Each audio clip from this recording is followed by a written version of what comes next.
See you all. At syempre, JC, ibitahan mo sila ng pangmalakasan dahil malapit na ang Seeds of the Father. Okay, mga kapamilya, kaya kami naririto para imbitahan kayo na sana po panoorin nyo ang aming bagong palabas na pinagbibitaan ng Foundation.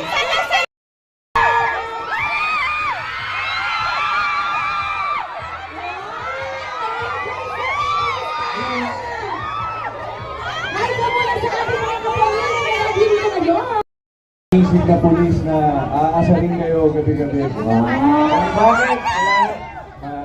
Tumayin nyo. Ang bongga lang talaga ni RK kasi kahit anong ibato nyo, ibigay nyo dyan na karakter, nagagampanan niya ng pamalakasan. Palakpakan nyo naman ang nag-iisa, RK!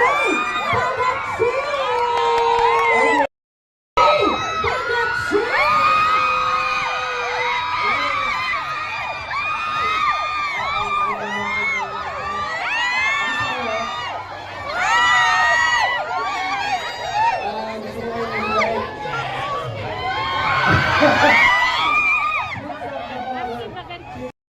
JV Kapuna!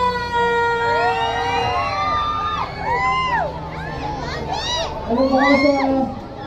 Ayun po, since I'm a father po, marami lang po at sana po supportahan nyo. Ayun, thank you po sa lahat. Siyempre, JV, imbitahan mo rin sila na talaga namang supportahan. Magandang hapon sa inyong lahat! Kaya po wala kang sigawan dyan! Excited na ba kayo makita pa ang aking mga kasama ngayon? Excited na! Yes, ako din. Sobrang excited. Uy, kumusta LA? Okay naman, at ano naman, gusto ko rin magpasalamat. Masuportahan nila ng pangmalakasan. Okay. Ngayon na nga po, abangan niyo po yung bagong teleserye ni Gerald Anderson and Jessie Mendiola. Comeback show po nila yun this July. Sa July, coming July na po. Abangan niyo po sila doon and mag-enjoy po kayo sa The Jones! Palakpakan natin siya!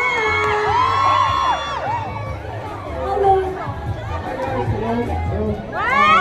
Good afternoon po. Thank you po sa pagpuntahan.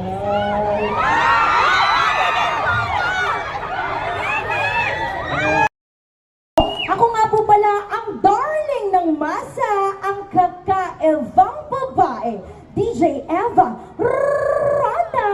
At maya-maya, makakasama po natin ang mga celebrities na nandirito para po sa inyong lahat yan. At eto, sa lahat po ng mga nag-e-enjoy sa Boots, okay lang po ba kayo dyan?